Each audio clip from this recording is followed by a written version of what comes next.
Bonjour, aujourd'hui nous allons faire la revue d'un jeu de chez JMT qui est en précommande sur leur site actuellement. C'est un jeu qui est designé par John Poniski. C'est un jeu qui ressemble beaucoup au jeu de chez Academy Games, le dernier Viking ou bien Conquest. Voilà. Donc, ce jeu est basé sur les combats entre les Indiens et les Américains à la fin du 19e siècle. Il couvre à peu près 25 ans. C'est un card driven qui vous permet de placer des cubes sur la carte qui sont vos factions. Le jeu peut être joué de 1 à 4 joueurs. Mais selon moi, il est bien meilleur à 2 joueurs. Il peut être joué à peu près en 2 heures de temps et quelqu'un qui ne connaît pas le jeu peut apprendre le jeu à peu près en 20 minutes. Quels sont les objectifs pour chacun des 2 parties?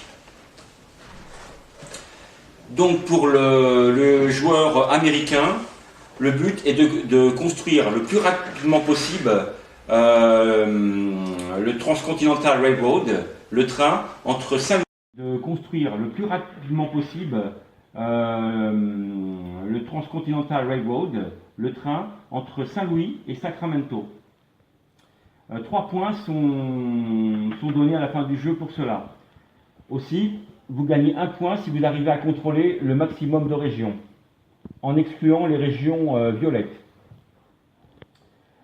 Pour le joueur indien, le but du jeu est d'empêcher la construction du train et 3 points sont donnés aux joueurs indiens à la fin du jeu et de garder le maximum de régions sous son contrôle à la fin du jeu. 1 point sont donnés à la fin du jeu pour les joueurs.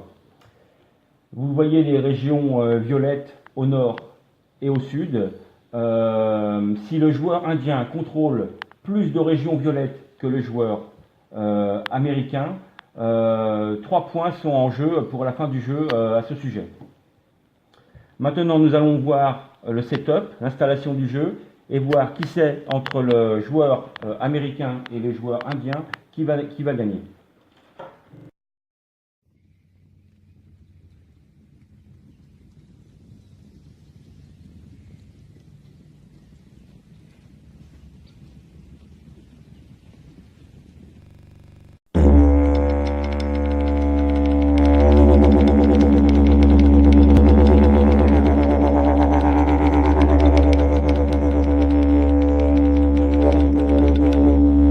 Trois, 2, 1, c'est tout bon.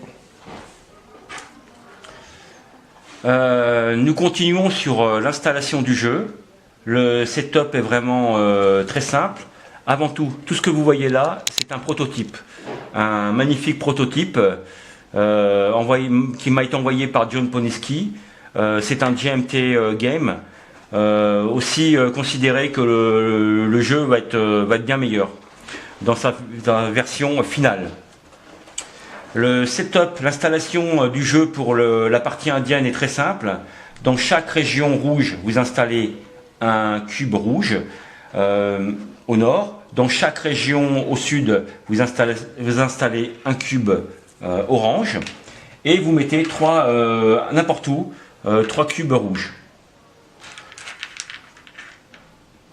Voilà. Pour le thème, les cubes rouges représentent les Sioux, les Cheyennes, les Mandans, et pour les tribus du sud, pour le thème, les cubes oranges représentent les Comanches, les Kiowa et les Apaches.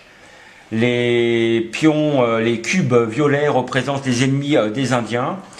Ici, ça peut être les Crows contre les Sioux, et ici, ça peut être les Mexicains contre les Comanches. Vous terminez votre installation pour le joueur indien en mettant les cubes rouges ici, 2 dés rouges pour le joueur indien, 2 dés oranges pour le joueur indien. Vous avez un deck de 15 cartes et vous, au début du jeu, vous tirez 3 cartes. C'est votre main de départ. Pour le joueur américain, l'installation est très simple. Vous mettez un cube 3 cubes marron et 2 cubes jaunes à Saint-Louis. Et à Sacramento, vous mettez 1 cube bleu et 3 cubes marron à cet endroit-là. Ensuite, dans la Ready Box, vous mettez tous vos cubes de cavalerie et tous les cubes violets ici. Vous avez vos 2 dés bleus, vos 2 dés violets.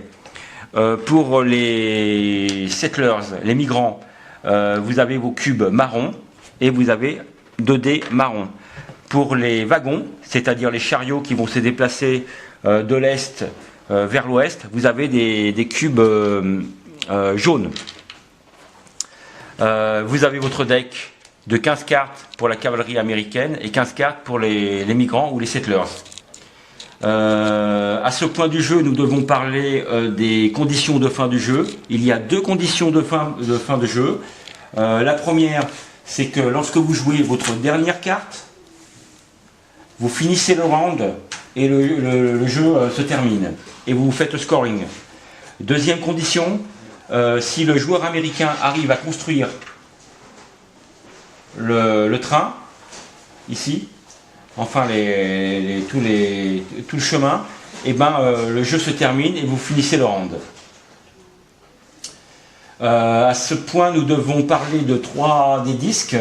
Vous avez 7 disques, 2 pour les Indiens et 5 pour les Américains. Vous mettez les disques dans le sac et vous les tirez un par un. Ça représente le tour de jeu.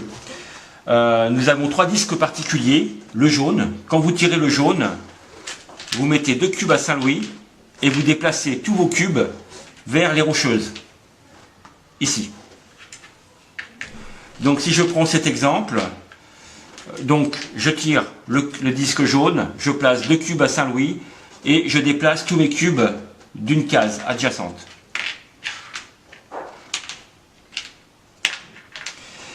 Il n'y a pas de combat avec les tribus indiennes lorsque vous déplacez vos cubes jaunes dans une région adjacente. Voilà pour le cube jaune, pour le disque jaune. Pour le disque violet, quand vous tirez le disque violet, donc les violets sont contrôlés par l'armée américaine, par le joueur américain, donc vous rajoutez un cube dans une région violette ou adjacente à une région violette ou au Canada ou au Mexico. Et vous activez une région et vous déplacez ces cubes de cette région de 1 à 2 cases, de 1 à plusieurs destinations. Donc je pourrais faire ça. Ou ça. La construction du chemin de fer est particulière. Lorsque vous tirez le disque noir, vous pouvez, en même temps, vous allez construire le chemin de fer de Saint-Louis et de Sacramento. Pour chaque cube marron adjacente à la tête de train, ici, vous pouvez rajouter un cube noir. Donc dans ce cas-là, j'ai 3 cubes marrons, je vais rajouter 3 cubes noirs. Le maximum que vous pouvez avoir, c'est 3 cubes noirs. La construction dans la rocheuse est particulière, difficile pour le thème. Donc à chaque fois que vous tirez un disque noir, vous devez lancer 2 dés marrons. Et pour chaque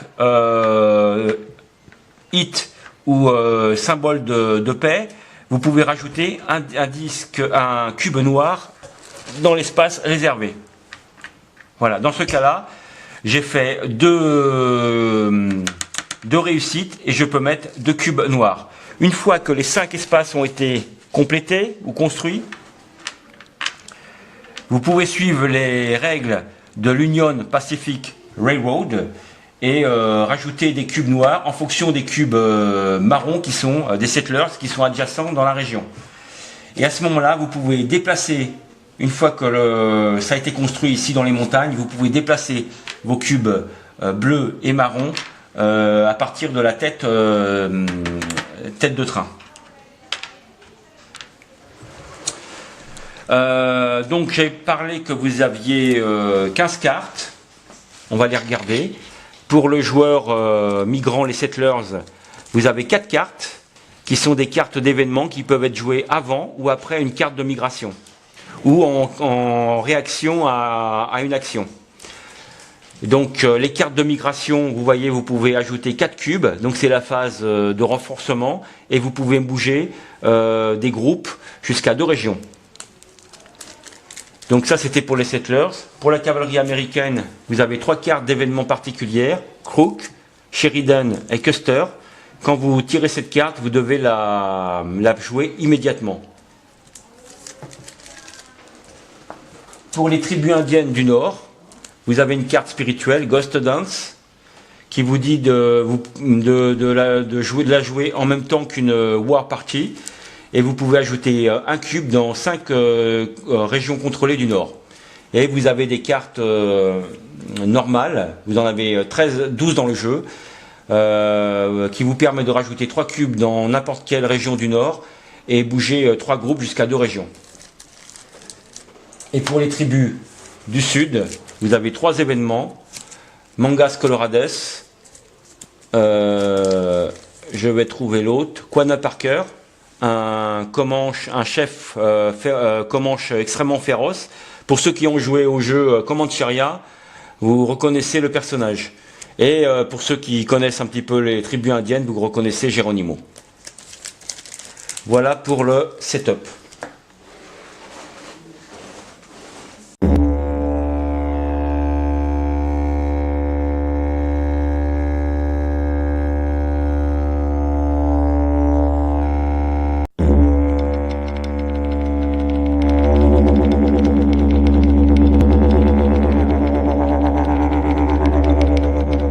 Maintenant, nous allons voir la confrontation. Je vais vous montrer un round, c'est-à-dire que je vais tirer aléatoirement les 7 disques du sac. Je tire un premier disque, c'est un disque bleu. Donc le joueur américain, la cavalerie américaine va rentrer en jeu. Je tire 3 cartes, c'est ma main de départ. Comme vous le voyez, j'ai le général Crook.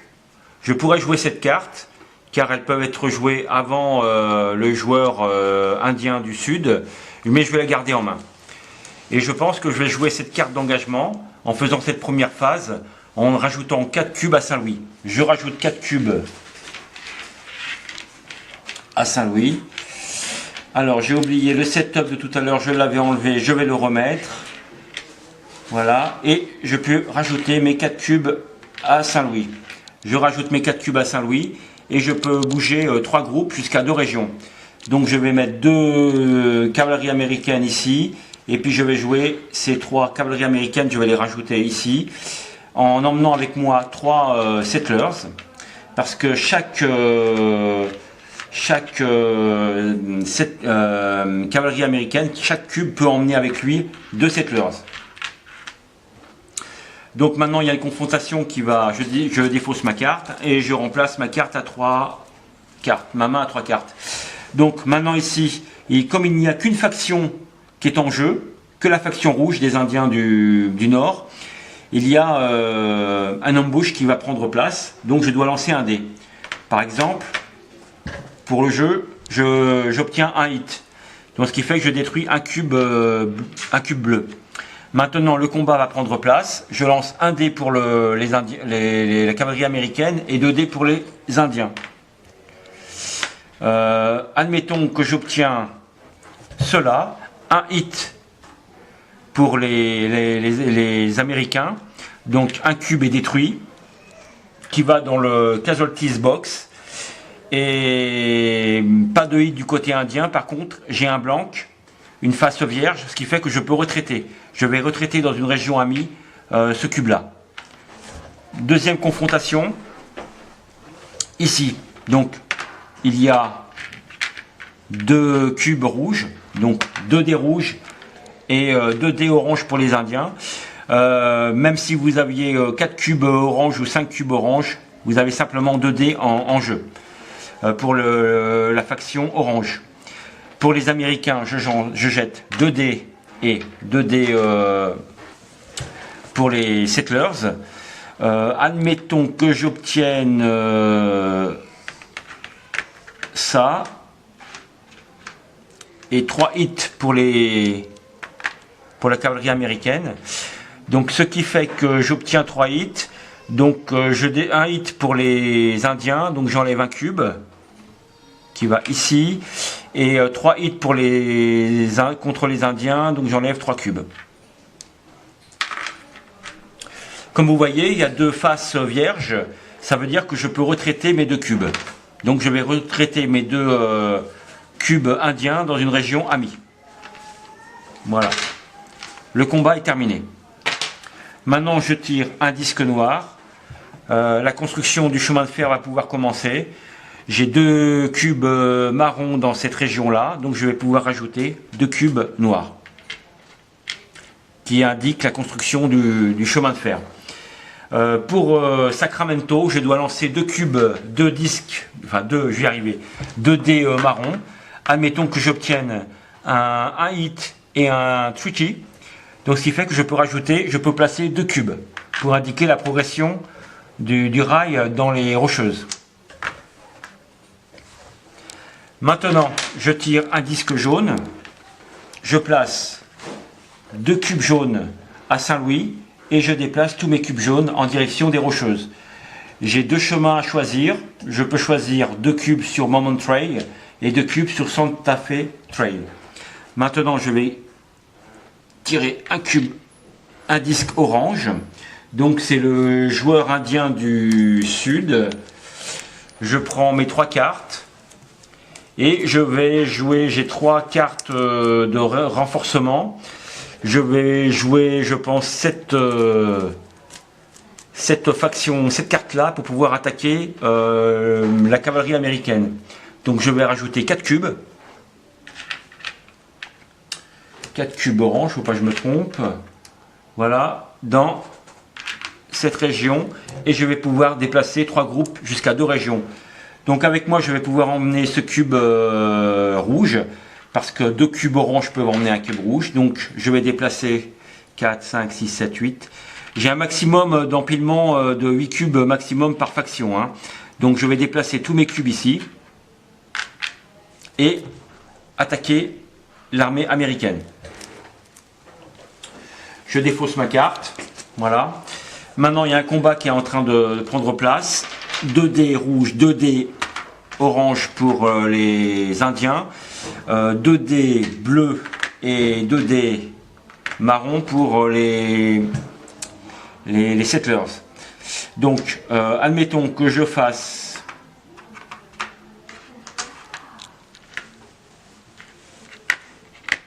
voilà. Donc, 2 hits pour le joueur américain. Donc j'enlève de la faction la plus importante 2 cubes. Et 3 hits pour les Indiens. Donc ce qui fait que je vais enlever ça, ça et ça. Et ça va dans ma casualties box. Maintenant je pourrais retraiter, je ne peux pas retraiter. Il y a encore un combat qui va prendre place. Je lance mes dés. Admettons que j'obtiens un traité de chaque côté. Donc maintenant j'ai obtenu un traité avec le dé bleu et un traité avec le dé rouge. Le combat est terminé. La faction qui est la plus importante décide où la faction la moins importante doit retraiter. Je décide, il n'y a pas de hits qui sont comptés, donc je décide de retraiter ces 2 cubes bleus de ce côté-là.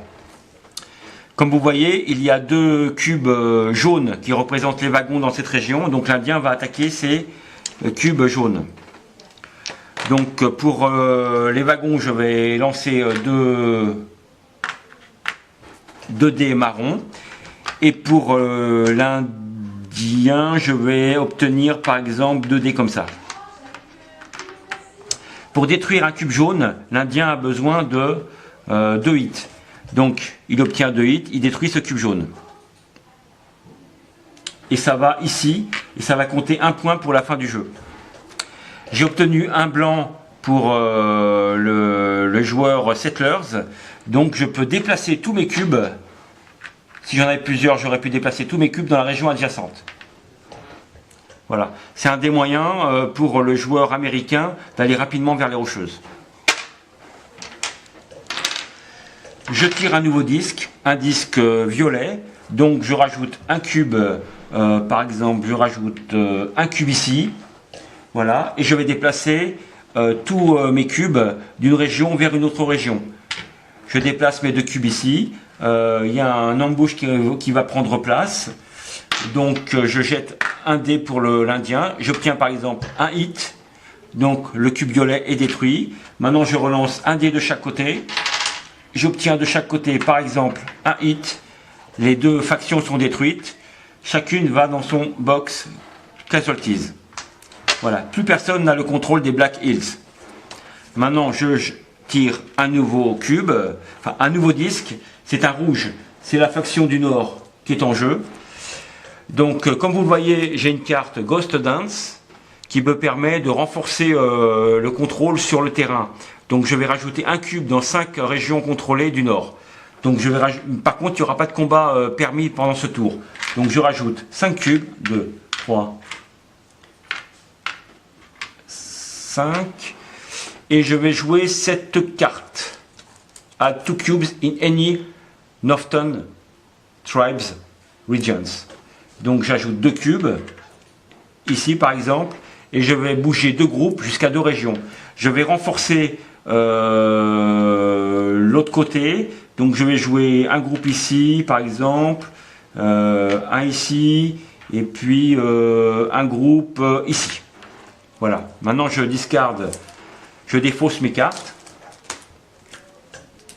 et je refais ma main à 3 cartes.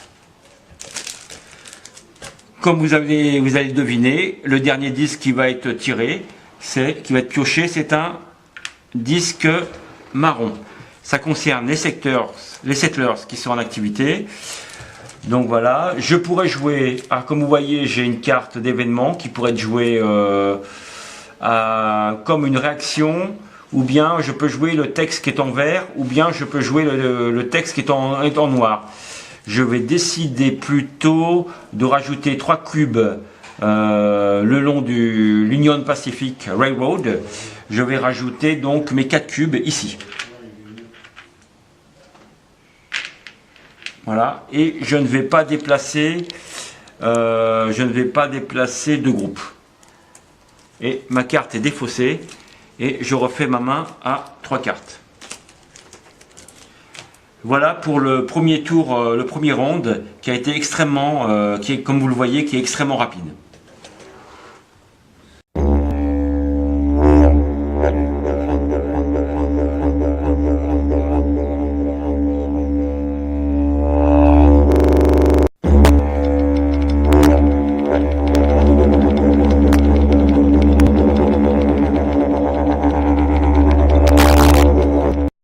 Comme vous voyez, la séquence de jeu est vraiment très rapide. Le jeu se joue très très bien, sans à-coups. Il est facile à comprendre. À peu près en 15-20 minutes, vous pouvez apprendre à un novice à jouer à ce jeu-là. Si vous avez déjà joué à des wargames, ce n'est pas vraiment un wargame. C'est plutôt entre les deux. Il n'y a pas de counters et de cheats et de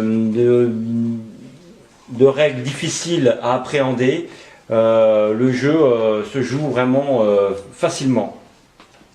Bien sûr, il y a un aspect aléatoire dans le jeu, dans le tirage des disques, mais je pense que ça fait partie du thème et de la période. Ce que j'aime beaucoup à propos du jeu, c'est que les rôles de chaque joueur sont vraiment très très différents. Le rôle du joueur américain est d'amener le plus rapidement possible des settlers le long du chemin de fer, et puis de protéger ces settlers avec la cavalerie américaine pour pouvoir construire rapidement le rail. Bien sûr, le jeu dure, il n'y a qu'à peu près 15 cartes. Donc je pense qu'en 15 cartes, vous pouvez facilement, de manière aléatoire, à construire vos rails dans les rocheuses. Ça pose pas vraiment problème. J'ai joué une partie avec un ami qui jouait les Américains, et il a réussi en 11 tours de jeu à construire entièrement le Transcontinental Railroad. Ce que j'aime beaucoup à propos du jeu, c'est l'utilisation des cartes événements, comme Crook et Custer. Par exemple, Crook, c'est une carte vraiment intéressante à jouer et elle doit être jouée uniquement avant le joueur des tribus du Sud. Donc c'est un véritable challenge de savoir utiliser ces 3 à 4 cartes d'événements et les utiliser au bon moment dans le jeu. Pour le joueur indien, c'est un peu différent, il est un peu plus sur la défensive. Sa stratégie est plutôt de mixer ses forces, d'envoyer des forces dans le sud pour bénéficier de 4 dés lors d'un combat. Dans ce cas-là, le joueur indien, comme vous voyez là, bénéficiera de 4 dés, ou bien de rester des factions solitaires et d'avoir plusieurs cubes pour pouvoir lancer un maximum de dés sur le joueur américain, et aussi de bénéficier de l'embouche.